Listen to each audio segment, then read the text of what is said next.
My name is Dr. Tom Bennett, and I'm from Kean University in the Oral History Project with the Battleship New Jersey.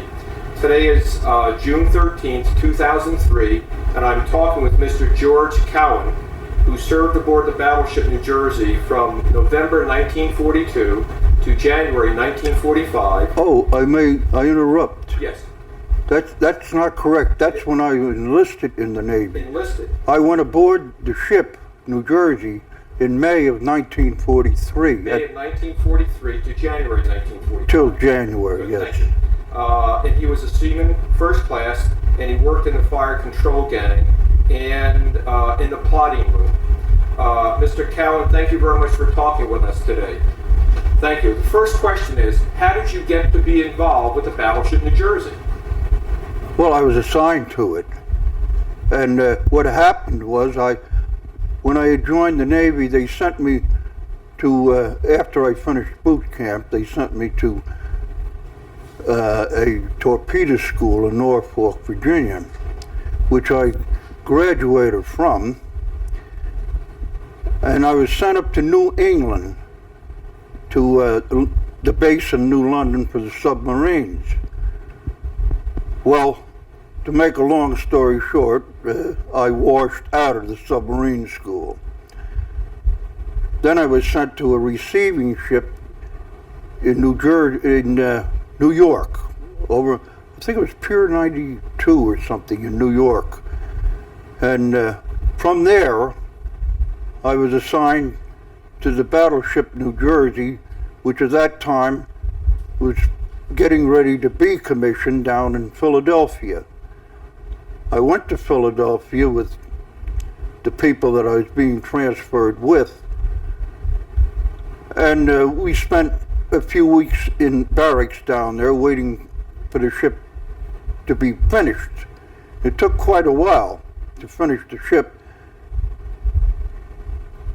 and in the meantime we made liberty in Philadelphia, which I must say was the most enjoyable time of my whole life. Why was it The people in Philadelphia were the greatest people I ever met in my life, I'll tell you the truth. And they loved the Battleship New Jersey.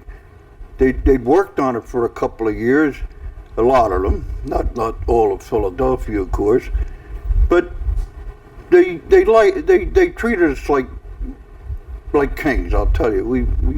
We really had a grand time in Philadelphia. A lot of the guys got married down there. That's how long we were there. We left.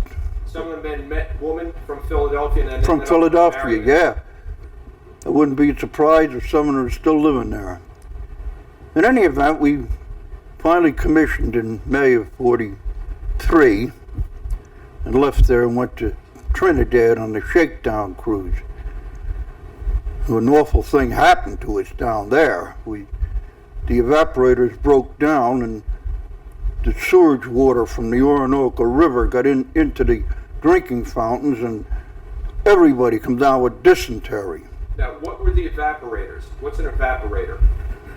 The evaporators? Yes, what is an evaporator? The evaporators take the salt water and purify it, and then use it for the engines, of course, the boilers and so forth, because they have to have fresh water. And then it's fed throughout the ship for bathing and drinking. And the axiom was that the boilers come first,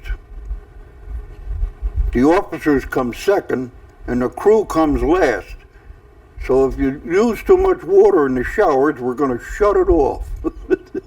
So did the captain of the ship know that you're getting polluted water into the ship? It was an accident. You see, the ship was new, the crew was new. It was a raw crew that was taken down the Schuylkill River that day. And I doubt if any more than, the officers were all experienced, and the petty officers were good. But the crew as a whole was brand new, and we didn't know the front end of the ship from the back, to tell you the truth. But anyhow, probably that was the cause of the evaporators breaking down. In any event, they did, or malfunctioned, I should say, not break down. And the water was polluted. So what happened to the crewmen? Did they get what did they get? Dysentery or Yes, dysentery? I got it too. What was it like to have dysentery? It was utter misery. Utter misery. It was so bad that I couldn't sleep in my bunk at night. I had to get up near the head, which was on the main deck.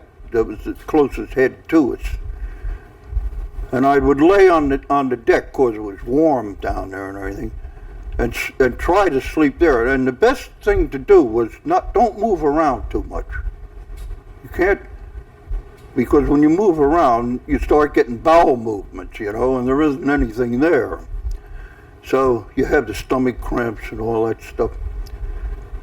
And then finally it got to the point where you had to fight to get a seat in the head, because once a kid got there, he wasn't going to get up, And we eventually recovered from it, but I think at the end of that, when I went into the Navy, I weighed about 135 pounds, and at that point, I think I weighed about 80. And what did the captain of the ship was Captain Holden, I believe. He came down with it too. He got sick also. Nobody got spared that way.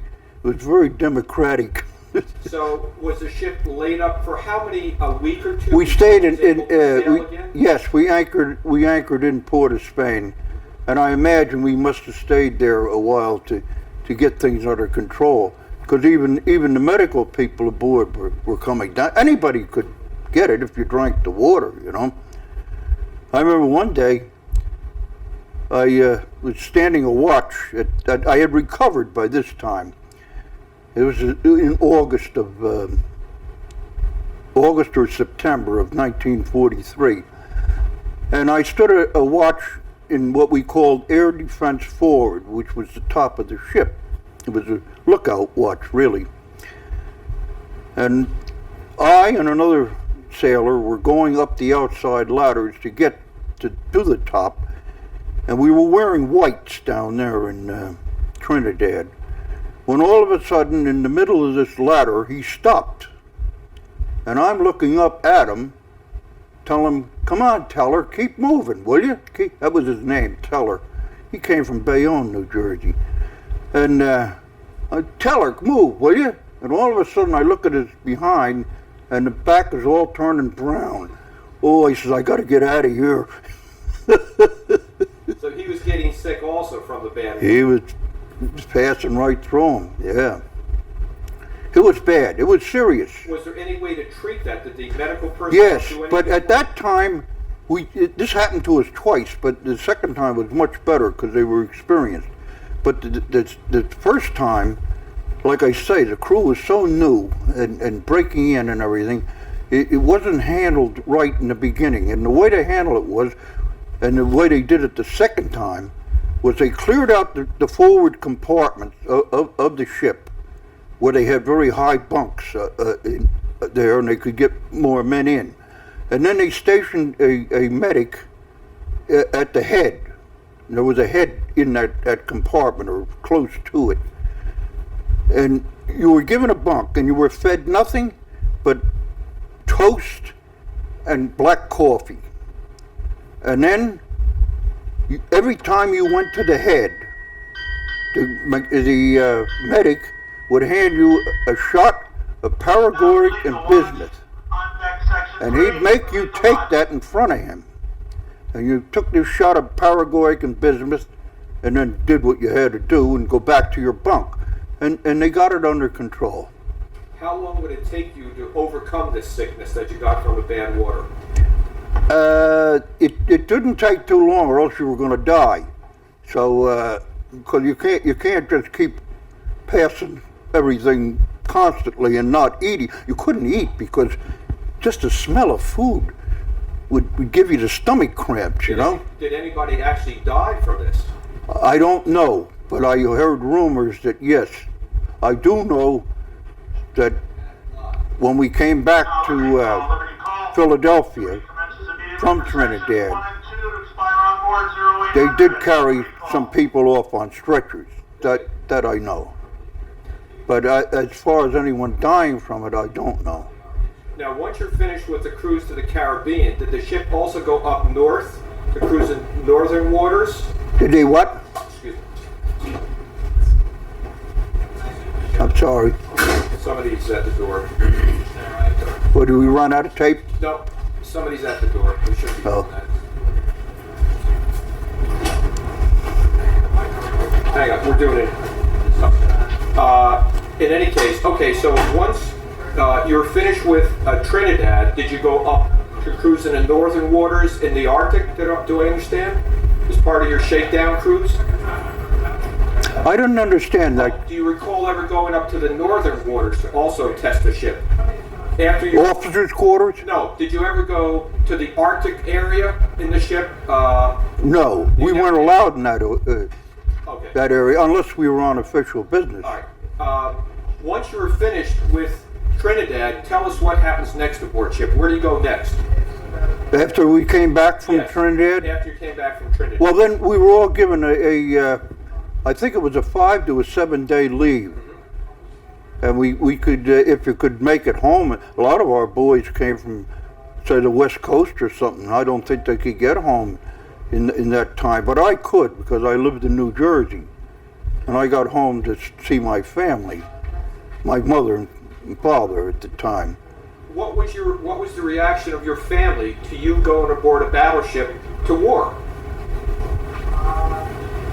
Well, actually, there was no great reaction. My mother and father were they were intelligent but simple people, and they knew I was in the Navy, so you got to be aboard some ships. So what's the difference? They wouldn't know a battleship from a destroyer. You know, it really wasn't an important thing in their life at all. It was just a case of, well, he's in the Navy. That's all. I think my mother was relieved that I was in the Navy rather than in the Army infantry or something of that nature. Now, I'm sorry, sir. Oh. Go ahead. I was just going to say, I don't think I would have made a very good combat soldier anyhow. Well, what was your feeling now that you're aboard a battleship and you know the next step is to go to war? What was your I didn't like it. Why? Talk about I it. wanted to get off. Yeah. I didn't like it. I didn't like the discipline. It was too big. It overwhelmed me. And I preferred to get off if I could. But I nearly did. When we came back from Trinidad, an order came through that they were transferring X number of peoples to be trained on PT boats.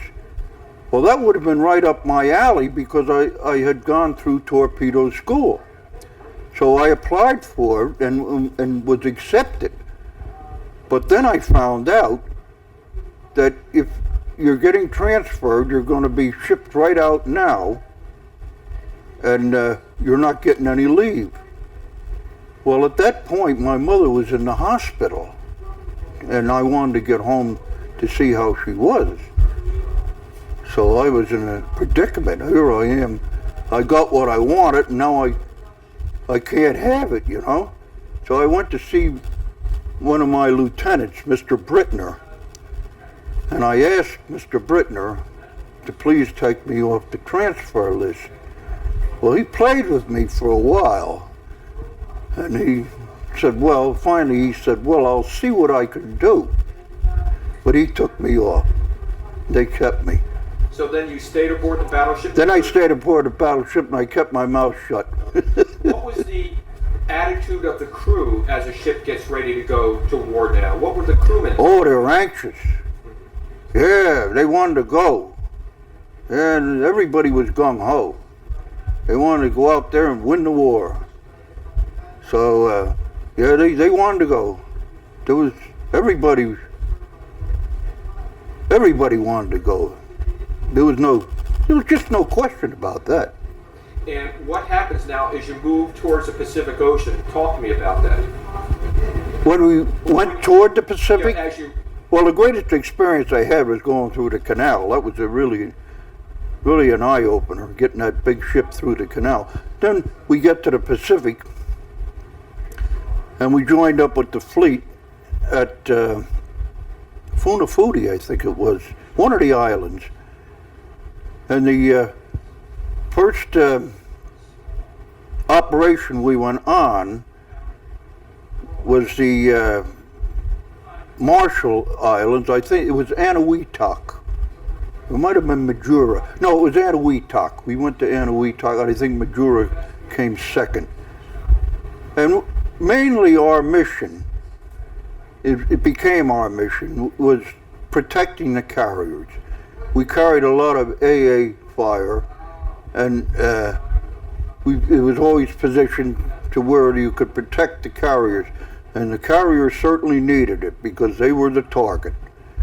The Japanese planes would ignore a battleship because they knew they couldn't do any great damage unless they were hit themselves.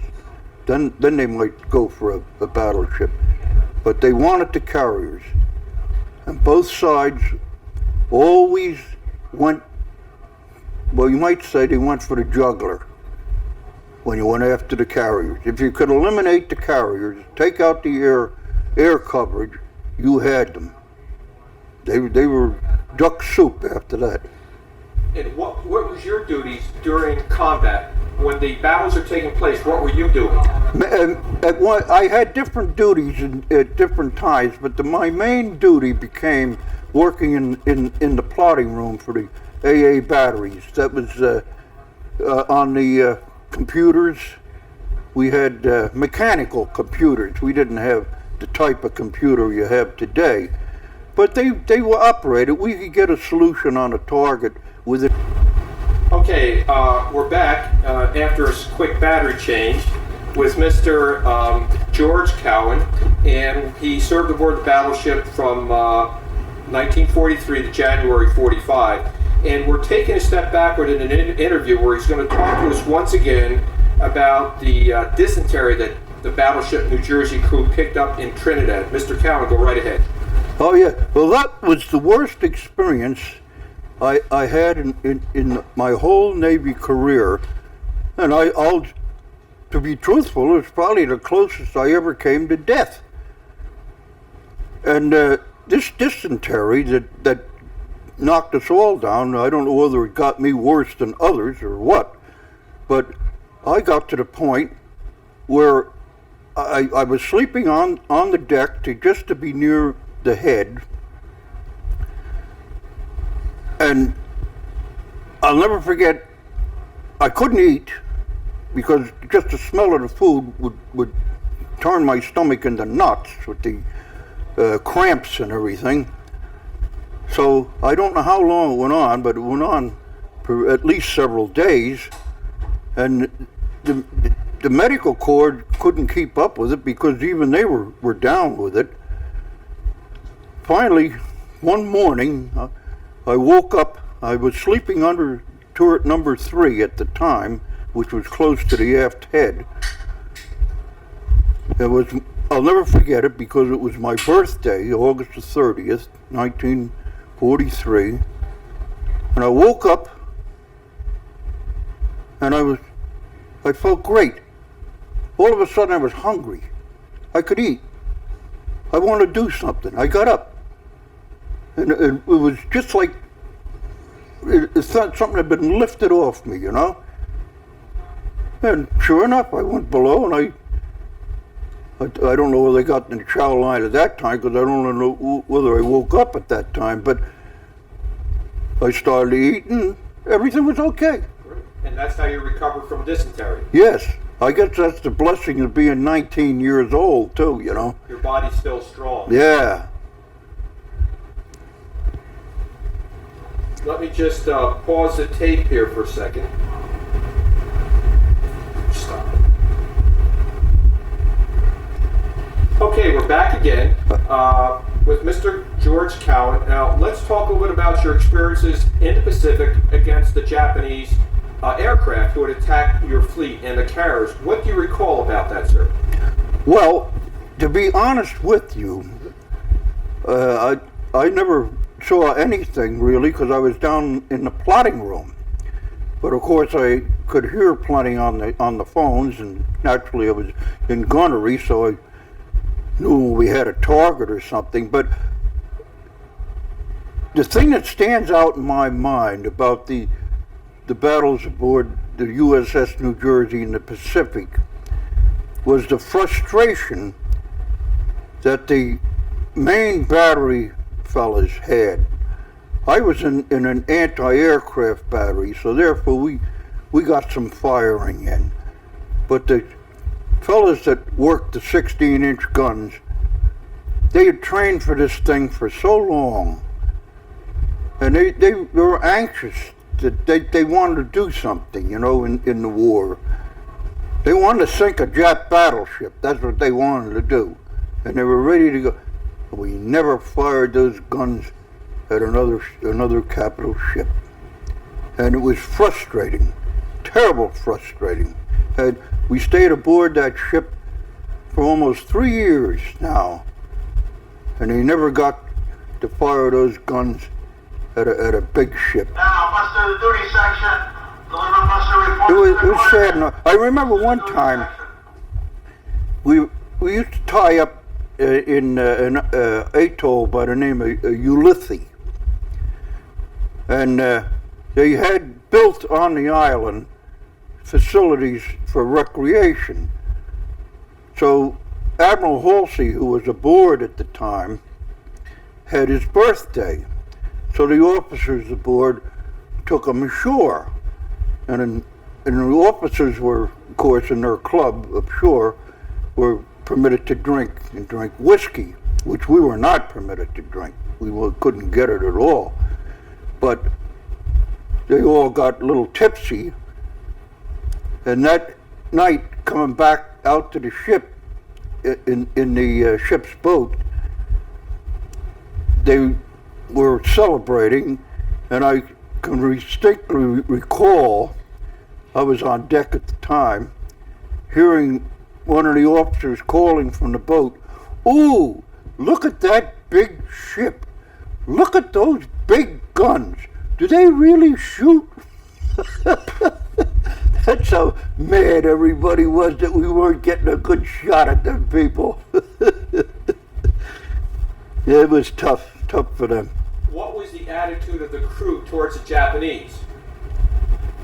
Well, my personal attitude to I never hated them. I don't know why, but there was guys aboard that if they got a hold of one, boy, they would have ripped his guts out.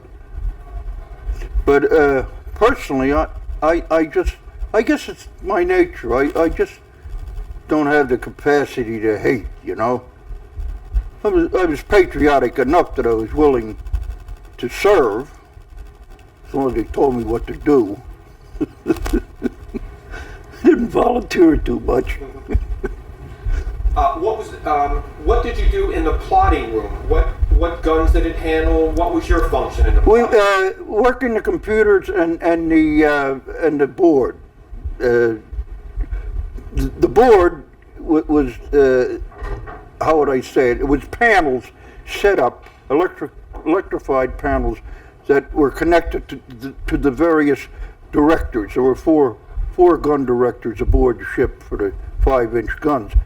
And you could, according to the instructions from the gun boss, which came down over the intercom system, they're not intercom, but your headsets and so forth, sound-powered headsets, they would switch guns from one director to the other, depending on which direction the target was coming in. Now, the job I had, I didn't work the board. I had a job on the computer where over my phones was called in from the gun director, from the 5-inch gun director, we'll say the target angle, airspeed, estimated airspeed, and so forth. And I had a knob that I turned, and I cranked in this information. Now these computers work mainly mechanically. They weren't as speedy as the ones we have today, but they worked. And we could get a solution on a target. Well, maybe say the target was out at 10,000 yards and was coming in at a zero angle, which means that he's headed straight in, traveling at estimated speed 300 miles an hour. We would get a solution maybe in 2 or 3 seconds. And then the guns could fire. The guns would not fire until the officer in charge of the computer, who was standing alongside of you, called out, "Solution, solution." Then the gun boss had a solution, and everybody pressed their triggers in the mounts, and the guns would go off. The guns fired automatically. Was this for the 5-inch mounts? 5-inch, yes, Inch mounts. 5-inch 38. Yeah. Which guns did your plotting room control? Was it the stern, one starboard or port? Yes, there was 2 plotting rooms, one forward and one aft. I always worked in the aft plotting room. All my stations ended up aft. And as long as I was aboard the ship being as big as it was, and your jobs being compartmented off to each one, I didn't know anybody in the forward part of the ship. I might recognize them by sight, but I was not friendly with any of those people, but I knew everybody in the aft part of the ship. What happened while you're plotting in the plotting room and the Japanese airplanes are attacking? What went through your mind? What went through the minds of the other men in the room? Do you recall that? Well, see, again, I have to tell you, I had no sight of these planes, so therefore I felt no fear of them coming in at me. But the reaction was we wanted them to come in because we wanted a target to hit. And the reaction when you shot one of them down, which you weren't sure it was you that was shooting them down because everybody was shooting them. But when you're firing a target and it gets hit, well, it's a cheer, you know. It's a great, hey man, this is what we're here for, you know. We did it.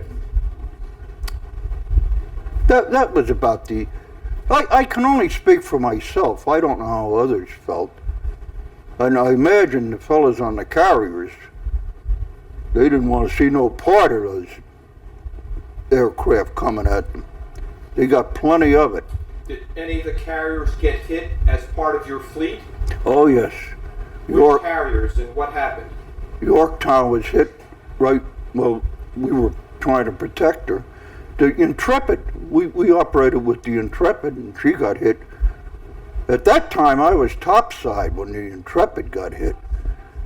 And, man, I seen them 3 planes come in. They must have been kamikaze because they headed right for the carrier. The 3 of them come in, and only one didn't make it. They splashed him. I think the other 2 made, but at least one made it. And he hit the deck, and boy, she went up like a ball, I'll tell you. And I remember remarking to the officer that was alongside of me, I said, she'll never make it, you know. The flames shot up in the smoke and everything, you know, and I seen guys jumping off the side, get away from those flames and everything, because you could see the little dots going off the side, you know. She was about maybe 2 miles away. And she started rolling because that's what they do. They try to build her up to speed and roll her so the flaming oil or gasoline and everything will be washed away. Meantime, the guys are out with the hoses too, you know, and they're hosing down and all. Son of a gun, a couple hours later, she signaled they were ready for action again. They put her back in, ready to take planes off and land them. I was really surprised. That was the Intrepid. And what went Do you recall how you felt watching this? Do you recall your feelings while you're watching the Intrepid getting hit and burning? Well, it was awe, like, you know, you're watching, you're at a distance. He's not coming at you, so you're not afraid. And you're seeing these, oh Jesus, he's gonna get him, you know. And then you see one of them, they blast one of them off, but the other one manages to stagger in, and he gets in, you know, and he causes hell. I seen the Franklin burning too. That was terrific. But she was even in another task force. She wasn't even with us. And we seen her burning on the horizon. She'd all that smoke going up. And of course, being on a ship carrying the Admiral and everything, we knew everything that was going on. They would announce over the PA systems what was going on, you know. What would they say? Do you recall one of the announcements? What the words would sound like? Well, the one I recall the best about that, they would announce over the they wouldn't announce hits. They wouldn't say the Franklin has been hit or anything like that. But they would announce the progress of what you were doing. You know, what you were contributing to this thing. And the thing I recall was about at the Battle of Saipan, when the Jap fleet at that time was still something to be reckoned with. And as far as we knew, they were in pretty good shape with carriers. And they were stationed, I think, in the Philippines at that time, and we were attacking Saipan. Well, the mission of the Third Fleet, which was part of the Jersey was part of, was to stand between the island and the Jap fleet and intercept any aircraft that they might try to send down to relieve the pressure on the island for their own troops. Well, they launched a massive air attack. There must have been hundreds of planes in the air at the time. And our radar picked them up pretty far out. And everyone was alerted. Everyone went to battle stations. And now I lost my train of thought. The attack was coming in, and we had a combat air patrol in the air. Now, I didn't see this because at this time I was in the plotting room, but my friend, who was one of my shipmates that was standing watches in air defense forward, told me later. The air combat control was knocking these planes off so fast, is all you saw around the whole fleet was these little dots of black smoke going down toward the water. They knocked hell out of them. Hardly any of them got in. None of them got to the Jersey. But after that, now the thing that stands out, you asked the question about what they would announce over the PA system and so forth. I think it was Admiral Mitcher that was in command of the air fleet. He sent the aircraft after the Jap fleet, which was at extreme range. They purposely set it up that way. They were going to run in, launch their aircraft, and run out so that we couldn't get at them. Mitcher ordered his pilots into the air. They flew hundreds of miles over the water, and they knew they were not going to come back until it was dark. And it was difficult operating over open water in the dark. Even Navy pilots weren't that good, you know. They weren't that well trained because a lot of these guys had only been in the Navy maybe a year or something, you know. So anyhow, Mitcher ordered them and they went. They got the carriers, but coming back, they started to run out of fuel. And they put it, our radio. Sweepers, man, your brooms, give a clean sweep down 4 and a half. Sweep down all ladders and passageways.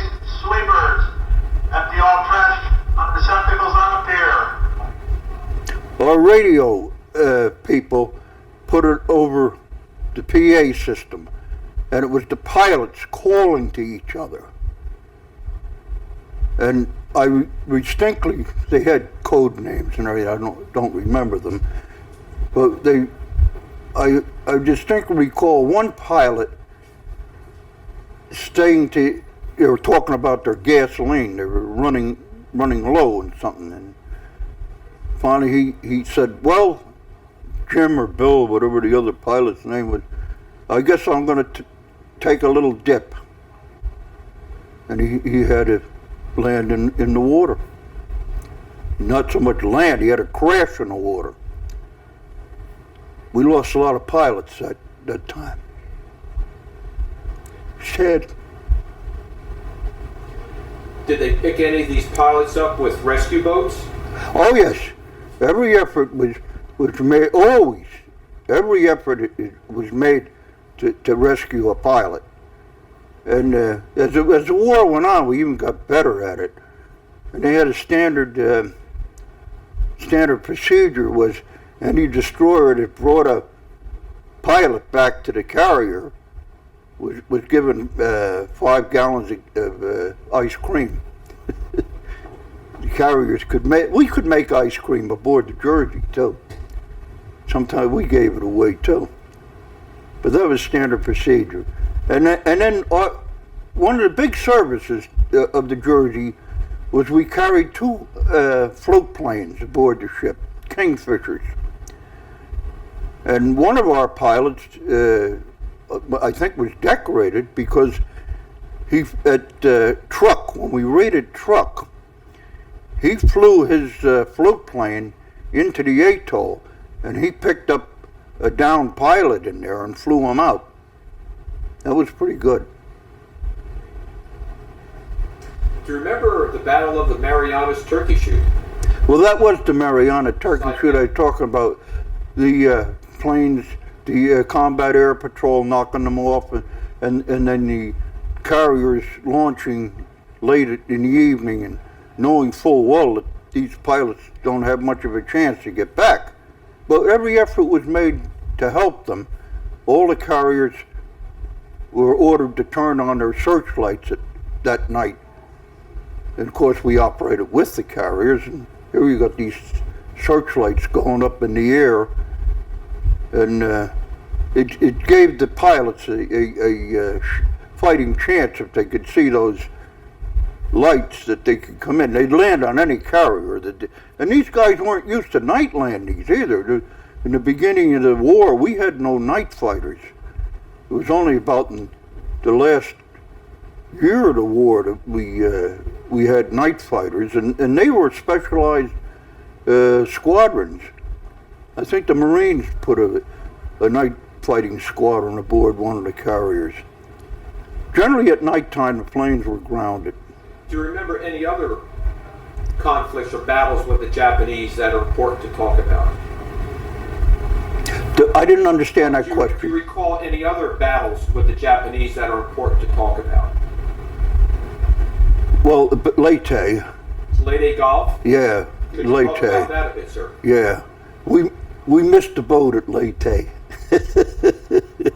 Yeah, we called, later on we called that the Battle of Bull's Run. Admiral Halsey was aboard at the time. Halsey was a fighter. And all he had to do was smell carriers, and he was after them. And he announced this to us later, so this is where I get a lot of my information from. He announced it over the PA system. He told us that they knew the Jap fleet was coming out. The submarines had spotted them, and the signals had been passed. They weren't exactly sure which direction they were going to take, but they knew where they were headed. They were headed for Leyte Gulf. So they spotted the main body in the Philippines, and they were headed for the Surigao Straits. Well, if they got through the Surigao Straits, it was a short run south to Leyte. So we were stationed at the Surigao Strait. Now, these are narrow straits, and they're hard to navigate even in daylight. So we got them in prime position. We're lined up at the strait, waiting for them to come through. When suddenly the news comes through that the carriers have been spotted to the north. This is what Halsey was looking for. He said it was the third part of the puzzle. Where are the carriers? They got to have carriers. Everybody had to have carriers. And then the news comes through that the spotting planes found these carriers to the north. We pick up everything and head toward the north. And we're pounding, man. We're pounding to get up there. We want to get these guys. We leave the Surigao Straits open. But meantime, he didn't exactly leave them open, because what had happened in that interim, the Jap fleet had turned around and apparently was headed away, because the carrier planes had been bombing hell out of them. They knocked off some of their ships. I think the battleship Musashi was sunk at that point. It was a huge battleship. But they didn't know that. They just knew that they got a battleship. In any event, we thought, or I think Halsey wanted to believe, that they were headed away, and he was free to go after the carriers. Well, Admiral Kincaid, who was protecting the landings down at Leyte, wanted to know if the straits were protected. So he radioed Halsey, and Halsey told him everything was okay. I don't know how they talk to each other, but anyhow, he lets Kincaid know everything's okay. Kincaid figures everything's okay, but it wasn't. We were completely sucked out. The Jap fleet during the night turned around and came back through the straits, and they headed south for Leyte. What they ran into was those jeep carriers. They sunk a couple of them. But in any event, by the time we got the news, we were too far north. We turned around. Halsey left some of the cruisers behind, and he left the carriers, some of our carriers, to handle that outfit up there. And we were headed south again for the Surigao Straits. We pounded along all night long. When we got there, everything was empty. It was all over. That's another frustrating thing for the 16-inch gun guys, you know? Boy, were they down in the mouth, I'll tell you. Yep. What was the reaction of the crew, besides the 16-inch gunners, to frustration? The Japanese. Frustration. Absolute frustration. That was in the fall of 1944. I guess we'd been in the Pacific then, but we went in the Pacific in January of 44. So we've been out there all those months, didn't get a decent target to shoot at. Now, the Jersey was used to shell a lot of islands to support the Marine and Army troops. Not much. Not much. The only time the New Jersey that I recall, and I was boarded all the time, the only time we did real shore bombardment was at Saipan. And it was our first time trying it, and it was our last time. And I recall it vividly because I was in the plotting room at the time, and we had a machine down there which we called the stable element. It measured the roll of the ship when she was firing, and it counteracted the roll with the gun. The gun was laid for a certain thing, for elevation, and this, naturally, when the ship rolled, that elevation is going to be off, but the stable element machine counteracted that roll, and the gun would follow the roll of the ship. So I'm on the thing, and what they had there, and this is for shore bombardment, which I tell you we didn't do normally, and it had like a little brass trigger, just like a trigger on a pistol. So they stationed me at the stable element, and we were going to have what they called time firing. All the guns and the mounts would be loaded. All the firing triggers would be pressed down, or however they do it.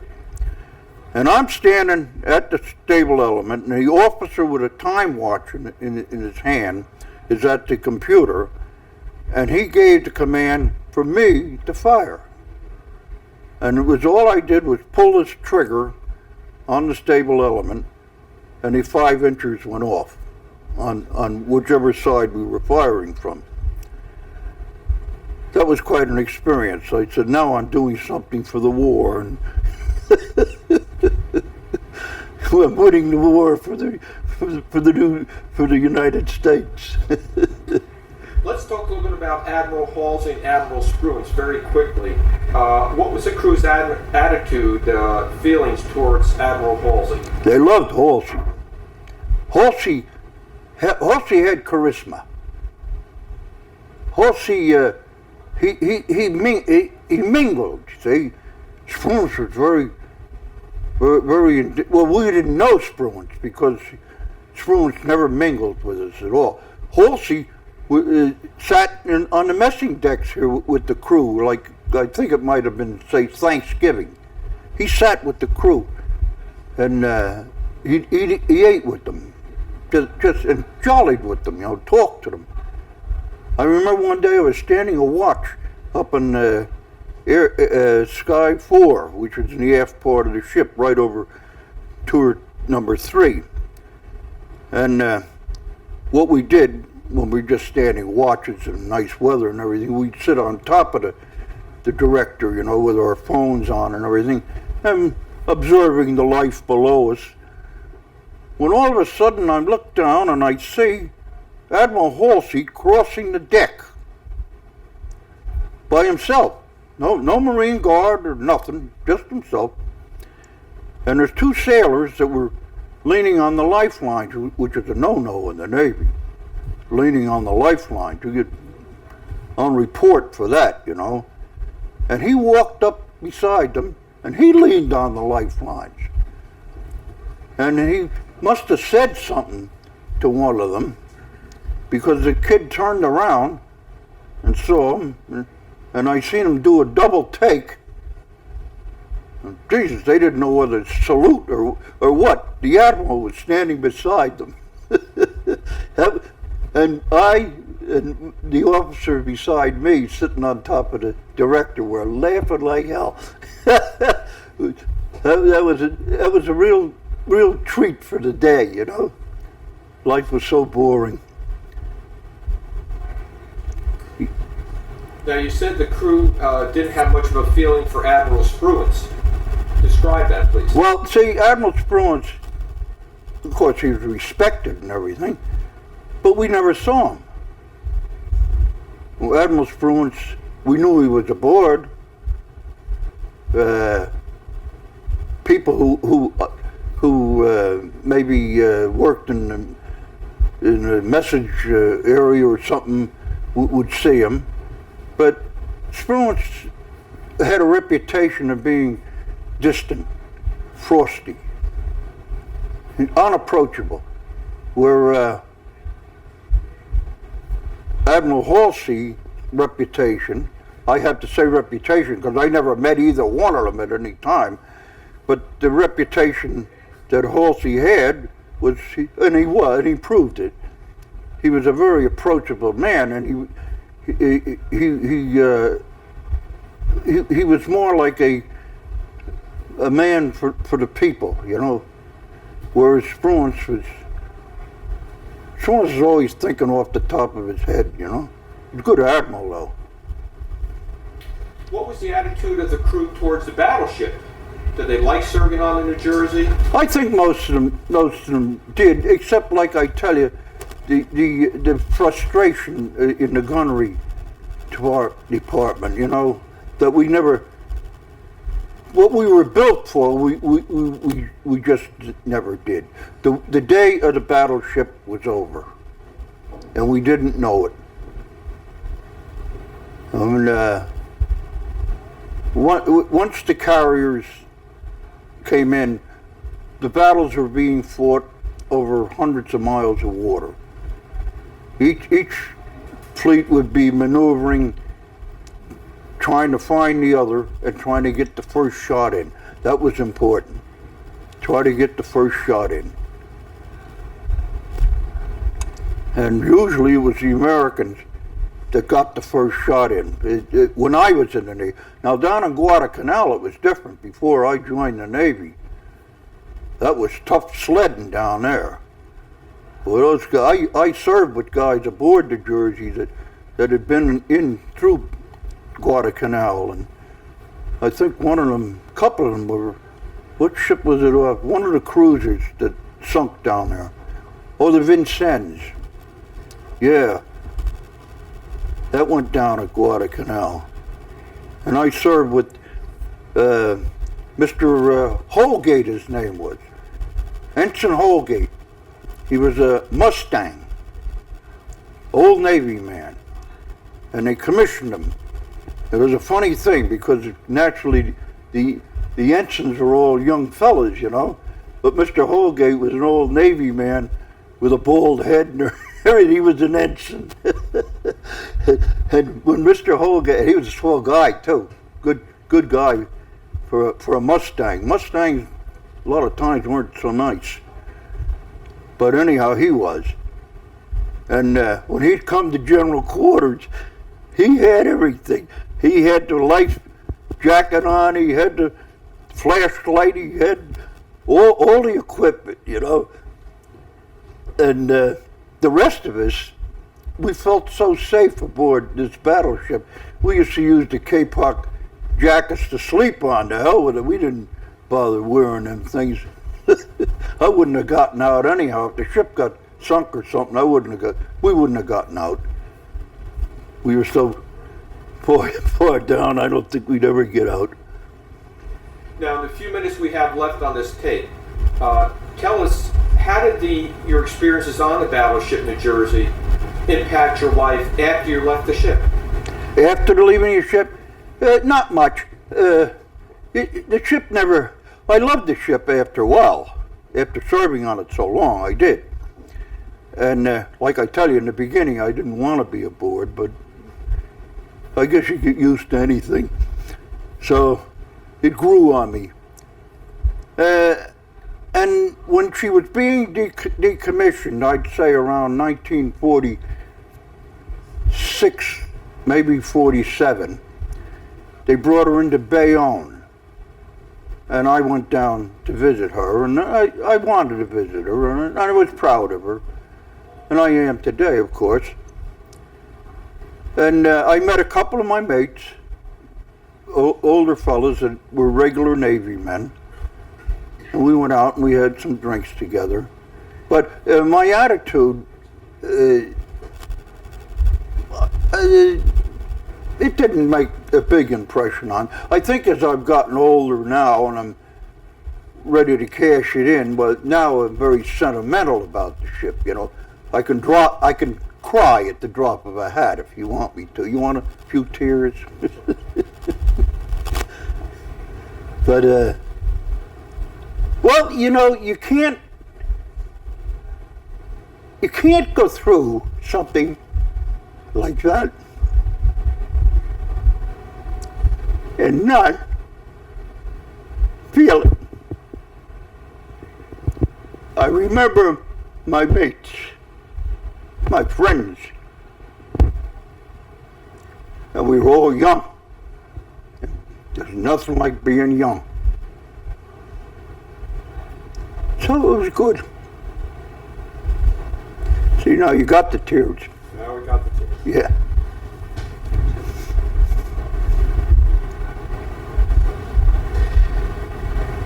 Now, is there any other question I should ask that I didn't ask? Anything you'd like to say for the record? We have about 4 minutes left on the tape. Well,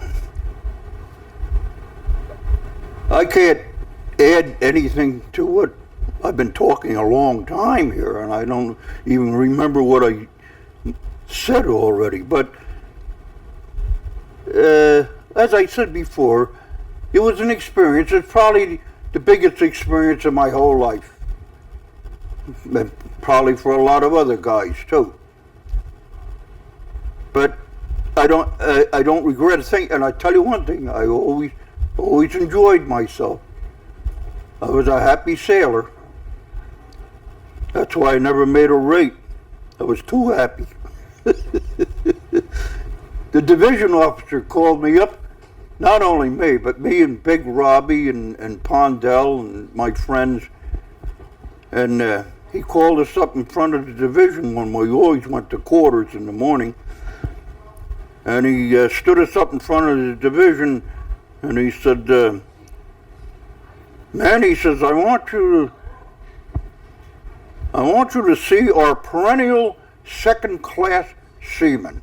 That's all I was, and I'd been aboard the ship over a year, and I was still a second-class seaman, you know, because I enjoyed it.